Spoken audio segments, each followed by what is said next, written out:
Hello everyone, कैसे आप सभी लोग। द पॉलिटिकल मास्टर में आप सभी का स्वागत है। आज इस वीडियो में हम क्लास 12 के पॉलिटिकल साइंस का चैप्टर नंबर 3 जिसका नाम है नियोजन विकास, और इस चैप्टर का दोस्तों ये पार्ट 4 होने वाला है। इससे पहले हमने पार्ट 1, पार्ट 2 और पार्ट 3 कर लिया है। पिछले तीनों पार्ट अगर आपने नहीं देखा है तो उसका लिंक जो है डिस्क्रिप्शन में है, वहां से जाकर आप देख सकते हैं। आज इस वीडियो में दोस्तों हम बात करने वाले हैं हरित क्रांति और पंचवर्षीय योजना की। ये दोनों टॉपिक बहुत ही इंपॉर्टेंट है। यहाँ से क्वेश्चन 100% पूछे जाएंगे, चाहे वो आपका बोर्ड एग्जाम हो या फिर सीयूटी एग्जाम। ये कंप्लीट वीडियो दोस्तों 2022 और 23 के रिवाइज सिलेबस के आधार पर तैयार की गई है। सो वीडियो एंड तक जरूर देखिएगा। वीडियो पसंद आए तो लाइक कमेंट शेयर जरूर कीजिए। चैनल पर अगर आप नए हैं और चैनल को अभी तक सब्सक्राइब नहीं किया है तो चैनल को जरूर सब्सक्राइब कर दीजिएगा, बेल आइकन को प्रेस कर दीजिए। तो चलिए दोस्तों बात करते हैं आज के इंपॉर्टेंट टॉपिक की, जिसका नाम है पंचवर्षीय योजना। दोस्तों भारत में जब विकास की बात की जा रही थी कि भाई विकास किस मॉडल पर हमें करना है, आप सभी को पता कि उस समय पूरे आधुनिक विश्व में दो मॉडल बहुत ज़्यादा प्रचलित थे। एक विकास का पूंजीवादी मॉडल था और दूसरा विकास का समाजवादी मॉडल था। भारत ने इन दोनों मॉडल को ना अपनाकर विकास का एक नया मॉडल अपनाया जिसे मिश्रित अर्थव्यवस्था यानी मिश्रित मॉडल के नाम से जाना जाता है। और भारत में जो विकास की गाथा रची गई थी वो योजना आयोग के माध्यम से ही रची गई। और योजना आयोग ने अपने विकास के पैमानों को पूरा करने के लिए, विकास के लक्ष्यों को पूरा करने के लिए, उसके उद्देश्य को पूरा करने के लिए पंचवर्षीय योजना बनाई। और इसी पंचवर्षीय योजना के माध्यम से विकास के लक्ष्य को निर्धारित किया गया और फिर उसे पूरा करने की कोशिश की गई। और इसी में दोस्तों इन्हीं पंचवर्षीय योजना में हम जो सबसे इंपॉर्टेंट पंचवर्षीय योजना जो आपके सिलेबस में है वो है प्रथम पंचवर्षीय योजना और दूसरी पंचवर्षीय योजना। तो बात करते हैं दोस्तों पहली पंचवर्षीय योजना की। तो जो पहली पंचवर्षीय योजना शुरू की गई थी दोस्तों वो 1951 से 1956 तक भारत सरकार द्वारा जो है पहली पंचवर्षीय योजना को लागू किया गया। और पहली पंचवर्षीय योजना जो किस पर आधारित थी, तो पहली पंचवर्षीय योजना पर ज़्यादातर अधिकतर किस पर जोर दिया गया, कृषि पर फोकस किया गया, खेती पर जोर दिया गया। और जो पहली पंचवर्षीय योजना थी दोस्तों वो है एक मॉडल पर आधारित थी जिसको हेराल्ड डोमर मॉडल कहा जाता है। क्या कहा जाता है? हेराल्ड डोमर मॉडल के नाम से जाना जाता है, जो हमारी पहली पंचवर्षीय योजना है दोस्तों। ठीक है, पहली पंचवर्षीय योजना पर किस पर जोर दिया गया? खेती पर जोर दिया गया। किस जो है योजना किस पर आधारित है ये? तो हेराल्ड डोमर मॉडल पर योजना आधारित है। पहली पंचवर्षीय योजना का उद्देश्य क्या था? अगर हम उद्देश्य की बात करें तो देश में आर्थिक व्यवस्था तथा असंतुलन को सही करना। आप सभी को पता है कि जब भारत देश आज़ाद हुआ तो हमारे सामने जो सबसे बड़ी समस्या थी और जिस चीज़ पर सबसे ज़्यादा चोट पहुंची थी वो थी हमारी खेती, वो था हमारी कृषि। और इसी को सबसे पहले विकास का लक्ष्य निर्धारित किया गया। तो देश में आर्थिक अव्यवस्था तथा असंतुलन को सही करना था। दूसरा इसका उद्देश्य था देश में सर्वांगीण संतुलित विकास का प्रारंभ करना, यानी देश का सर्वांगीण विकास हो, है ना। और जो सर्वांगीण विकास हो संतुलित रूप से हो रहा है, ऐसा ना हो कि एक क्षेत्र का बहुत तेज गति से विकास कर दिया गया, दूसरा क्षेत्र पीछे रह गया, इस तरह विकास करना नहीं था। उत्पादन क्षमता में वृद्धि करना और आर्थिक विषमता को दूर करना, ये तीसरा था। चौथा अगर हम बात करें तो मुद्रास्फीति के दबाव को कम करना, मुद्रास्फीति के दबाव को कम करना भी इसका लक्ष्य रखा गया था। और कृषि के विकास को सर्वाधिक महत्व देना। पहली जो पंचवर्षीय योजना थी पूरी तरीके से दोस्तों कृषि पर आधारित थी। उत्पादन में वृद्धि की बात की जा रही थी ताकि क्योंकि आप सभी को पता है कि भारत में अधिकांश जनसंख्या जो खेती पर निर्भर थी और खेती से जुड़ी हुई थी, चाहे वो प्रत्यक्ष रूप से हो या अप्रत्यक्ष रूप से। आज़ादी के समय भारत की 90% जनसंख्या जो खेती से जुड़ी हुई थी। खेती का मतलब दोस्तों वो लोग जो खेती भी करते हैं और इसके अलावा खेती से संबंधित जो उद्योग उनसे जुड़ी हुई थी। तो हमारा पहला प्रयास था कि खेती का विकास करना, खेती में उत्पादन में उसकी वृद्धि करना, जोत के आकार में वृद्धि करना, प्रति हेक्टेयर उत्पादन में वृद्धि करना, ये सभी लक्ष्य निर्धारित किए गए थे पहली पंचवर्षीय योजना में। और साथ ही साथ पहली पंचवर्षीय योजना में दोस्तों बांध और सिंचाई में निवेश किया गया। सबसे ज़्यादा जो निवेश किया गया, कहाँ निवेश किया गया था? बांध और सिंचाई में। एग्जाम्पल के भागड़ा नांगल बांध, हीराकुंड परियोजना, ऐसी तमाम परियोजनाओं को निर्धारित किया गया और उसको लक्ष्य पूरा करने की कोशिश की गई। तो ये पहली जो पंचवर्षीय योजना थी उसमें भागड़ा नांगल बांध, हीराकुंडा बांध, तो इस पर ज़्यादा फोकस किया। सिंचाई के लिए दूर दूर तक सिंचाई को मतलब पहुँचाने के लिए नहरों का निर्माण किया गया ताकि सिंचाई आसानी से उपलब्ध हो सके, क्योंकि आप सभी को पता है भारत की अगर हम बात करें तो हमारी अधिकतर जो खेती है वो वर्षा पर निर्भर करती है। ऐसे में वर्षा का समय पर ना होना खेती के लिए नुकसान हो जाता है। वर्तमान में आप देख रहे हैं बरसात हो ही नहीं रही बिल्कुल, तो ऐसे में बांध के माध्यम से पानी जो है माफ कीजिएगा अन्य राज्यों में पहुंचाया जाएगा जहां पानी नहीं उपलब्ध हो पाता था। तो इससे ये सारी चीज़ें पहली पंचवर्षीय योजना में की गई। तो पहली पंचवर्षीय योजना किस पर आधारित थी? खेती पर आधारित थी। और ये किस मॉडल पर आधारित थी? हेराल्ड डोमर मॉडल पर आधारित थी। इस पर खेती पर जोर दिया गया क्योंकि सबसे ज़्यादा आवश्यकता थी हमारे खेती को सुधार करने की, भूमि में कृषि उत्पादन को बढ़ावा देने की, क्योंकि हमारे पास जोत के आकार तो थे, खेती तो थी बट जोत के आकार छोटे छोटे थे, लोगों के पास भूमि बहुत कम थी, तो इस पर ज़्यादा ध्यान दिया गया था पहली पंचवर्षीय योजना में। ठीक है, दूसरी पंचवर्षीय योजना की अगर हम बात करें दोस्तों, तो जो दूसरी पंचवर्षीय योजना थी वह 1956 से लेकर 1961 पर निर्धारित की गई। और इस योजना का जो फोकस था, जो केंद्र बिंदु था, वो भारी उद्योगों का विकास था। भारी उद्योग जैसे लौह इस्पात संयंत्र हो गया। ठीक है, अगर हम बात करें भारत में परमाणु संयंत्रों की स्थापना की गई, होमी जागीर बाबा परमाणु संयंत्र की स्थापना की, तमाम बड़े बड़े जो उद्योग थे, स्टील इस्पात संयंत्र की स्थापना की गई, तमाम बड़े बड़े उद्योगों पर फोकस किया गया दूसरी पंचवर्षीय योजना पर। यानी दूसरी पंचवर्षीय योजना थी वो उद्योगों पर आधारित थी। और जो दूसरी पंचवर्षीय योजना थी दोस्तों वो किस पर आधारित है? पीसी महालनोबिस यानी प्रशांत चंद्र महालनोबिस इस योजना के योजनाकार थे और उन्हीं के माध्यम से इस योजना का संचालन किया गया। इस दूसरी पंचवर्षीय योजना को एक और नाम से जाना जाता है, इसका नाम है भौतिकवादी योजना। ठीक है, इसे भौतिकवादी योजना के नाम से भी जाना जाता है। उद्देश्य क्या था? राष्ट्रीय आय में जो है प्राप्त वृद्धि करना, जिससे क्योंकि राष्ट्रीय आय में वृद्धि होगी तो राष्ट्र का विकास भी होगा। देश का औद्योगिक विकास तीव्र गति से, ठीक है, और भारी उद्योगों पर जोर देना, रोजगार के अधिक से अधिक अवसर उपलब्ध कराना ताकि लोगों को रोजगार मिल सके, आर्थिक असमानता को कम करना, जो आर्थिक असमानता आज़ादी के समय हमारे समक्ष मौजूद थी, उस आर्थिक असमानताओं को समाप्त करना, सभी को समानता के सिद्धांत पर आधारित करना।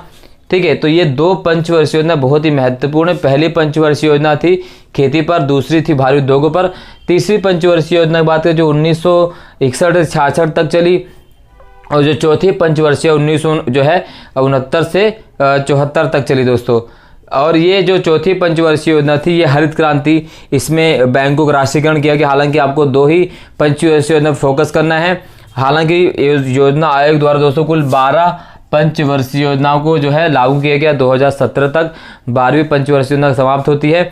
तो ये पंचवर्षीय योजना है जिसके माध्यम से देश के विकास को आगे बढ़ाने के लक्ष्य निर्धारित किए जाते थे। छोटे छोटे 5-5 साल लक्ष्य निर्धारित किया जाता और स्टेप बाय स्टेप जो है हमारी पंचवर्षीय योजनाओं के माध्यम से विकास किया जा रहा था।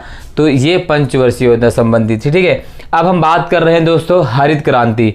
हरित क्रांति क्योंकि दोस्तों हमारे यहाँ पे अगर हम बात करें भारत देश की बात करें तो एक समय ऐसा आया था जब हम खाद्यान्न में बहुत पीछे हो गए थे, उत्पादन ना के बराबर हो रहा था, प्रति हेक्टेयर उत्पादन बहुत गिर गया था, हमें दूसरे देशों से माफ कीजिएगा अनाज आयात करने पड़ रहे थे।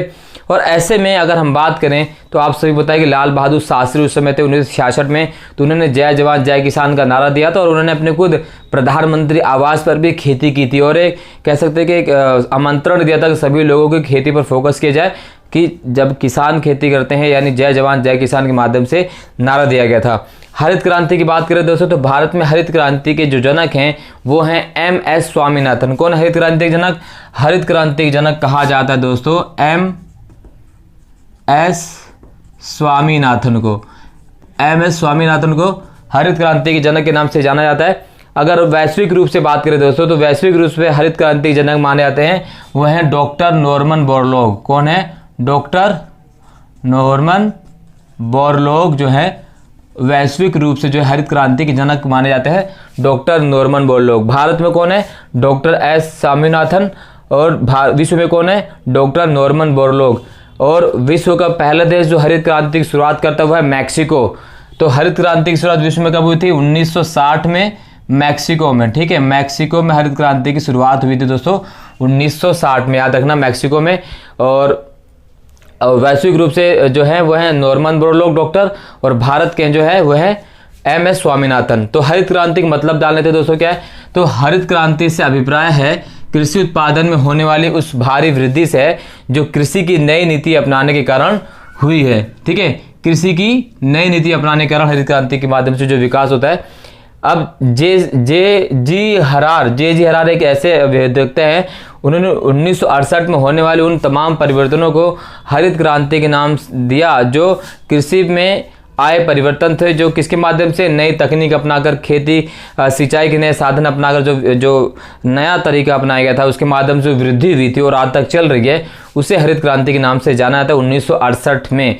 ठीक है, भारत की अगर हम बात करें तो हरित क्रांति की शुरुआत 1968 से मानी जाती है। वैश्विक रूप से बात करें तो 1960 में हरित क्रांति की शुरुआत मानी जाती है। ठीक है, इस तरह से आपको ये देख के चलना है। अब बात करते हैं हरित क्रांति के परिणाम की दोस्तों। तो हरित क्रांति के ऐसा नहीं है कि हरित क्रांति लागू करने के बाद सभी परिणाम जो सकारात्मक रहे या सभी परिणाम जो खराब रहे। तो हरित क्रांति के परिणाम क्या रहे, तो हम बात करेंगे पहले सकारात्मक परिणाम की, फिर बात करेंगे इसके नकारात्मक प्रभाव, क्योंकि हर सिक्के के दो पहलू होते हैं, कुछ अच्छे भी होते हैं, कुछ खराब भी होते हैं। तो हरित क्रांति का अगर सकारात्मक परिणाम को देखें तो इसमें क्या किया गया दोस्तों, रासायनिक खादों का प्रयोग किया गया। रासायनिक खाद का प्रयोग करने से क्या किया, उत्पादन में वृद्धि की गई। दूसरा, सिंचाई सुविधाओं का विस्तार किया गया इसके माध्यम से। ठीक है, तीसरा, उन्नत किस्म के बीजों का प्रयोग किया जिसे HYV बीज के नाम से जाना जाता है।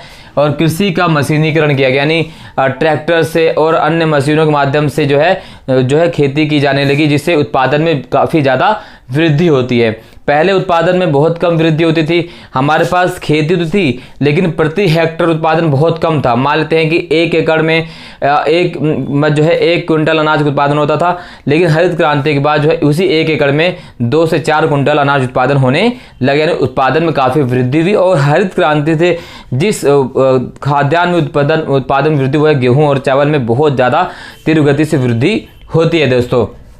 ठीक है, इसके सकारात्मक परिणाम क्या रहे कि सन 1978 से 79 में खाद्यान्न उत्पादन जो है दोस्तों 1 अरब 31 करोड़ में पहुंच गया। जहां हमें खाद्यान्न बाहर देशों से आयात करने पड़े थे 1960-70 के दशक में, वहीं 1978 और 89 में भारत में जो खाद्यान्न बहुत तेज गति से बढ़ा और हम एक रिकॉर्ड स्तर तक पहुंच गए और 1 अरब 31 करोड़ टन जो है हमने उत्पादन कर लिया।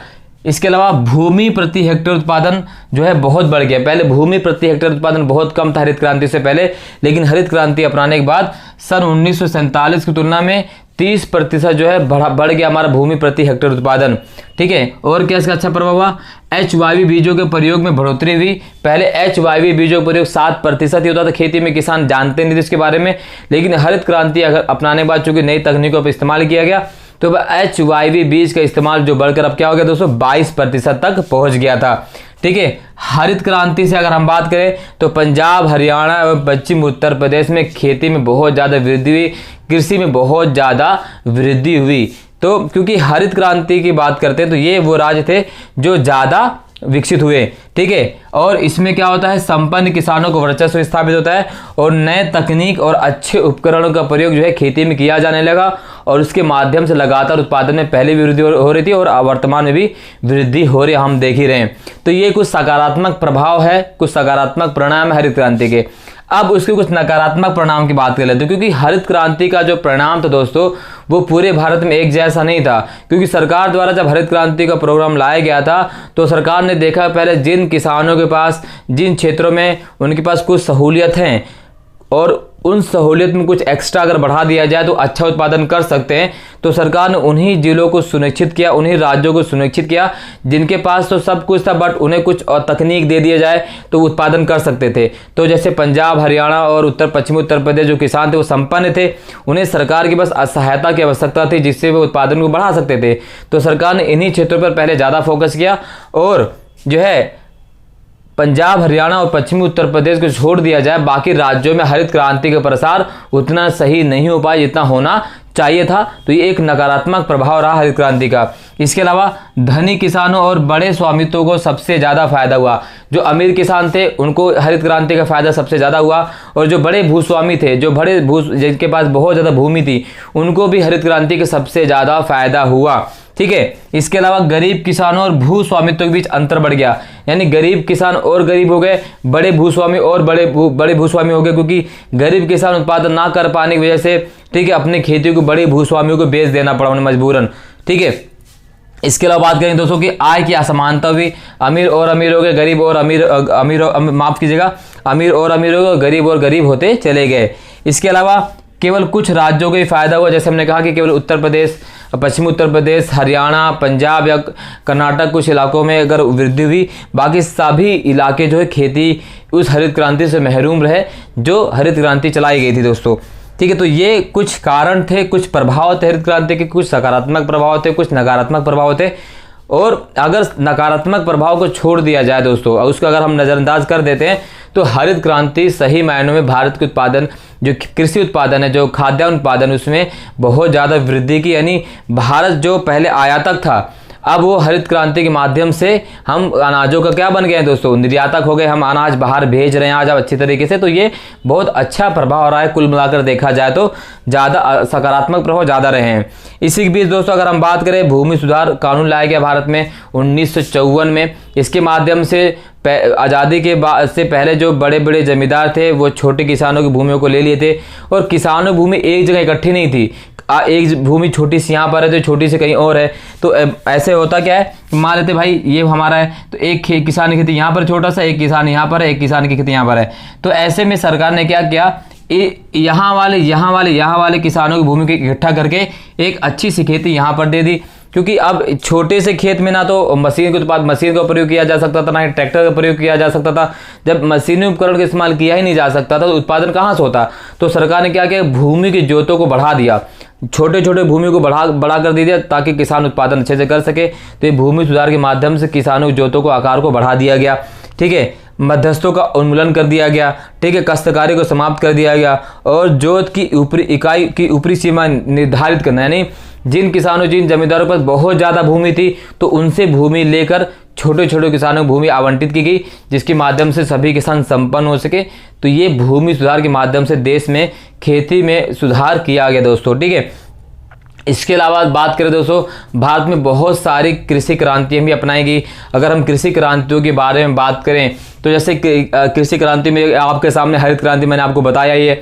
हरित क्रांति के अलावा दोस्तों श्वेत क्रांति के जनक कौन है, वर्गीस कुरियन। इसे आप श्वेत क्रांति कहिए या ऑपरेशन फ्लड कहिए, दुग्ध क्रांति कहिए। तो श्वेत क्रांति जनक कौन है, वो है डॉक्टर वर्गीस कुरियन, जो है श्वेत क्रांति के जनक है और अमूल के संस्थापक भी हैं।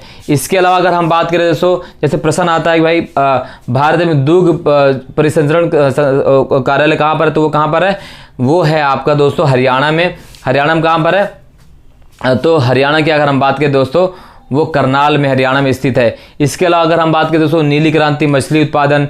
ठीक है, इसके अलावा अगर हम पीली क्रांति बात करें, तिलहन उत्पादन, इसमें सरसों, मूंगफली, तेल से संबंधित चीज़ें। ठीक है, भूरी क्रांति। ठीक है, जो है गोल क्रांति, आलू का उत्पादन। ऐसी तमाम क्रांतियाँ होती है। रजत क्रांति, अंडा और मुर्गी पालन। इस समय से ये सारी क्रांतियाँ भी आप में से एक क्वेश्चन पूछा जा सकता है दोस्तों। तो आज ये पूरी तरह से दोस्तों पूरा फाइनल चैप्टर हमारा खत्म कर दिया जाता है। यानी आपका जो चैप्टर तीसरा था नियोजन और विकास, ये पूरा कंप्लीट हो जाता है इस वीडियो के बाद, इस पार्ट के बाद दोस्तों। आई होप ये वीडियो आपको पसंद आई है। अगर पसंद आई तो लाइक शेयर कमेंट जरूर कीजिएगा। चैनल पर नए और चैनल को अभी तक सब्सक्राइब नहीं किया तो चैनल को जरूर सब्सक्राइब कर लीजिएगा, बेल आइकन को प्रेस कर लीजिए। बहुत बहुत धन्यवाद दोस्तों।